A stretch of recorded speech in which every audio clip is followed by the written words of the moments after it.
नमस्कार साथियों, मैं हूं प्रमोद कुमार कंडवाल इंटेंसिव स्पिरिचुअल पथ से। आजकल सभी व्यक्ति, विशेष तौर से नवयुवक, यदि आधा किलोमीटर दूर भी जाते हैं तो अपनी बाइक या कार का इस्तेमाल करते हैं।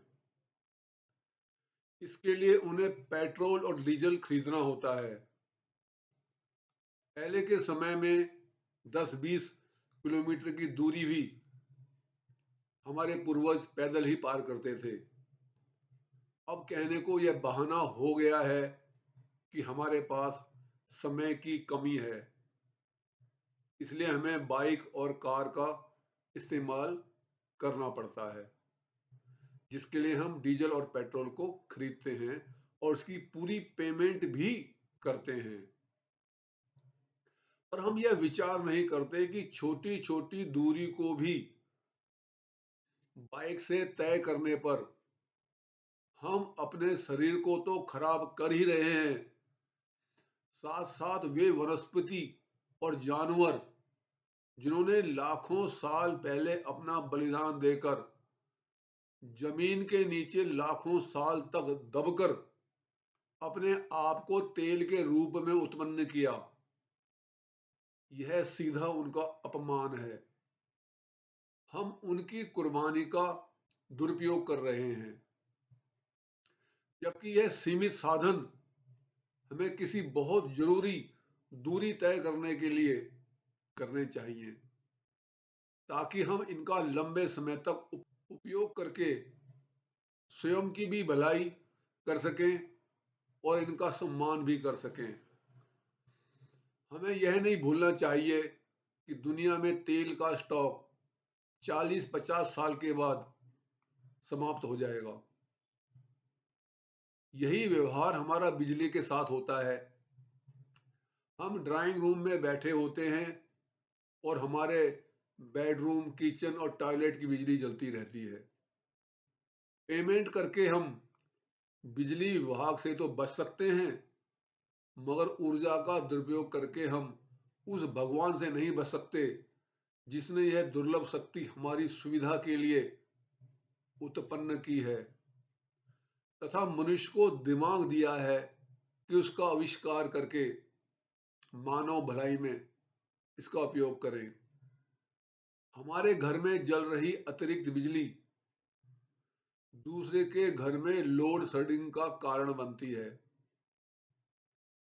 जो जागरूक तथा आध्यात्मिक हैं, वे जानते हैं कि परमपिता परमात्मा ही बिजली के रूप में हमारी सेवा में उपस्थित होते हैं, जिसका दुरुपयोग करके हम बिजली का अपमान तो करते ही हैं, प्रभु का भी अपमान करते हैं।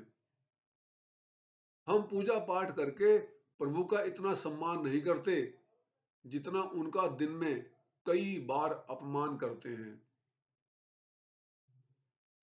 हम सभी जानते हैं कि महाभारत का युद्ध आज से 5000 वर्ष पूर्व कौरव और पांडवों के बीच में हुआ। युद्ध तो इससे पहले भी बहुत हुए हैं और उसके बाद भी, मगर इस युद्ध का सबसे ज्यादा महत्व यह है कि इसे भगवत गीता का ज्ञान के रूप में याद किया जाता है, जाना जाता है कि भगवान श्री कृष्ण ने अर्जुन को इसमें श्रीमद्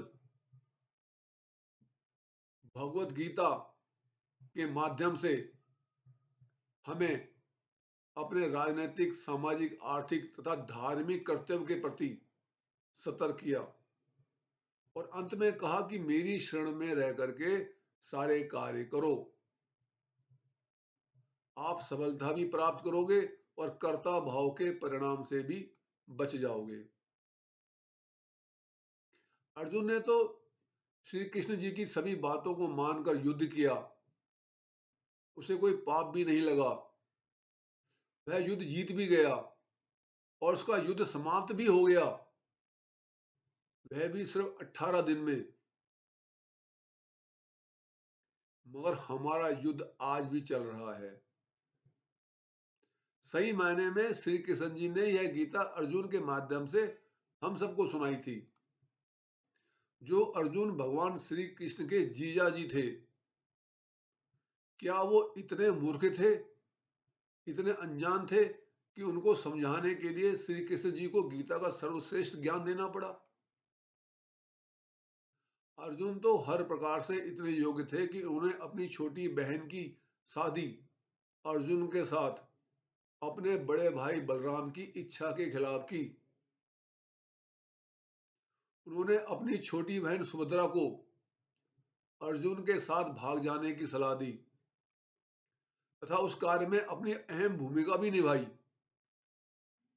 इस कार्य से पूरी यादव सेना उनके इस फैसले के खिलाफ खड़ी हो गई थी और अर्जुन से युद्ध करने तक की नौबत आ गई थी।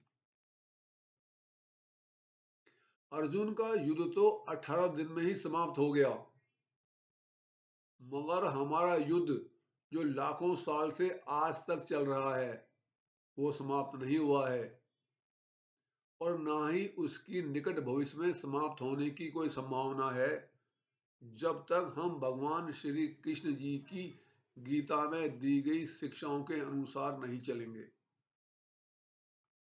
श्रीमद् भागवत गीता की शिक्षा का एकमात्र सार है कि निस्वार्थ तथा अकर्ता भाव से कर्म करते हुए प्रभु की शरण में रहो। सफलता मिलेगी, सुविधा मिलेगी तथा इसी जन्म में इस भवसागर से भी पार हो जाओगे। आज के युग में हम देख रहे हैं कि हम सब गीता के ज्ञानों से लाखों मील दूर जा चुके हैं। हर व्यक्ति स्वार्थ भाव से कार्य कर रहा है तथा अपने आप को डंके की चोट पर कर्ता भी घोषित कर रहा है। इसका परिणाम यह है कि आज पूरी दुनिया परमाणु बम के ऊपर बैठी हुई है। दुनिया के 9 देश के पास इतने खतरनाक परमाणु और हाइड्रोजन बम है कि यदि किसी भी नेता का दिमाग सनक गया, उसकी इज्जत में कोई कमी आ गई और उसने परमाणु युद्ध छेड़ दिया तो कुछ ही मिनट में पृथ्वी ग्रह से मानव सभ्यता का सफाया हो जाएगा। हमें पता भी नहीं चलेगा कि हम कब भाप बनकर उड़ गए। कौरव और पांडवों का महाभारत युद्ध तो समाप्त हो गया, मगर हमारा युद्ध अपने विरुद्ध आज भी चल रहा है। यदि हम चाहते हैं कि यह समाप्त हो जाए तो हमें हमें भी किसी भी करेक्शन यदि हम चाहते हैं कि यह समाप्त हो जाए तो हमें भी किसी श्री कृष्ण को ढूंढना होगा और उसकी शिक्षाओं के अनुसार चल करके अपना उद्धार करना होगा। हमें नहीं भूलना चाहिए कि हर युग में कौरव पांडव भिन्न भिन्न नाम से जन्म लेते हैं और श्री कृष्ण जी भी ज्ञान देने हेतु उपस्थित रहते हैं।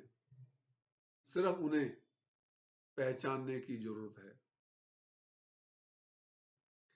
भगवान साकार हैं या निराकार, इसके ऊपर हमारे ग्रंथों में विस्तृत चर्चा है।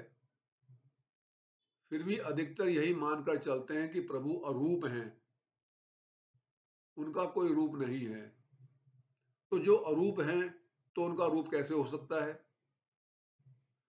भगवान रूपा है या अरूपा, इसके ऊपर तो बहस हो सकती है, लेकिन अनंत कोटि ब्रह्मांड में जो भारी भरकम जंगल तथा समुद्र हैं, अनंत विशाल का सूरज और चांद सितारे हैं, वो किसने बनाए हैं? हमारा सूरज जो हमारी धरती से डायामीटर में 109 गुना बड़ा है, क्या किसी इंसान ने बनाया है? इससे भी बड़े बड़े सूरज इस ब्रह्मांड में है, जाहिर है कि भगवान ने ही बनाए हैं। इतना ही नहीं, छोटी छोटी चींटी भी उसी ने बनाई है। वह वायरस और बैक्टीरिया जो आंखों से दिखाई नहीं देते, वो भी भगवान ने ही बनाए हैं। तो यह सब जो उनके रूप हैं, चाहे कोई दिखाई देता है या नहीं दिखाई देता। भगवान की सबसे बड़ी खासियत है कि वह अरूप होते हुए भी इस ब्रह्मांड में जितने भी रूप उपलब्ध हैं सब उसी के हैं। और जो व्यक्ति आध्यात्मिक हैं उन्हें पूरा ज्ञान और विश्वास है कि अखिल ब्रह्मांड में हर वस्तु सही मायने में उसका रूप नहीं बल्कि प्रभु स्वयं ही वो रूप बने हुए हैं। जो साधक यह जानता है कि हर वस्तु प्रभु का रूप नहीं बल्कि प्रभु ही हर रूप में उपलब्ध हैं, वही जान सकता है कि प्रभु साकार हैं या निराकार, रूपा हैं या अरूपा। इस दुनिया का सबसे विशाल, रोचक तथा अद्भुत विषय यदि कोई है तो यही है कि प्रभु कैसे हैं, किस रूप में हैं तथा किस प्रकार से प्राप्त हो सकते हैं। सच्चे भक्त यह भली बातें समझते हैं कि हम सुबह जो टूथपेस्ट करते हैं उसमें से जो आवाज आती है वह ब्रुश और दांत की नहीं बल्कि प्रभु की होती है। प्रेशर कुकर से जो सीटी की आवाज आती है वो गैस की नहीं बल्कि प्रभु ही दो उंगलियों से अपनी होठों की सहायता से सीटी बजा रहे होते हैं। भूख लगने पर पेट में जो गुड़ की आवाज होती है वो आंतों की नहीं बल्कि प्रभु के फोन की घंटी की आवाज होती है। नदी और समुद्र में जो रात दिन उफान होता है वह शोर नहीं बल्कि प्रभु की आवाज होती है जो हमें जगा रहे होते हैं कि आपकी जिंदगी बहुत छोटी है, इस पानी की तरह हमेशा गतिशील रहो, जागते रहो, दुनिया के लिए नहीं बल्कि प्रभु के लिए जागो और इसी जन्म में अपना कल्याण करो। दिन में कई बार हमारी जो खाना खाने की इच्छा होती है वो हमारी इच्छा नहीं होती बल्कि प्रभु की इच्छा ये दर्शाने के लिए होती है कि दिन में इसी प्रकार मुझे पाने की प्रबल इच्छा प्रकट करो। हमारे घर में रखी हुई 2-3 दिन पुरानी दाल जब बासी हो जाती है हम उसे नहीं खाते, मगर परम पिता परमात्मा पिछले 450 करोड़ साल से प्रतिदिन सुबह हमें जो किरणें धरती पर भेज रहे हैं वो कभी बासी नहीं होती बल्कि हर दिन नई और तरोताजा होती है। हमें अपना बेशकीमती समय इस बात पर बर्बाद नहीं करना चाहिए कि प्रभु साकार हैं या निराकार, निर्गुण हैं या सगुण, बल्कि प्रभु जो हर जगह अप्रत्यक्ष या प्रत्यक्ष रूप से हमारे सामने वस्तु या अवस्तु के रूप में उपलब्ध हैं उसका फायदा उठाते हुए अपने मनुष्य के जीवन के लक्ष्य को प्राप्त करना चाहिए। यदि यह वीडियो आपको ज्ञानवर्धक तथा उपयोगी लगती है तो आप इसे लाइक, कमेंट, शेयर तथा चैनल को सब्सक्राइब भी कर सकते हैं ताकि आगे आने वाली सभी वीडियो का नोटिफिकेशन और उसका लाभ आपके साथ साथ आपके प्रियजनों को भी मिलता रहे। गुरु भगवान सबका कल्याण करे।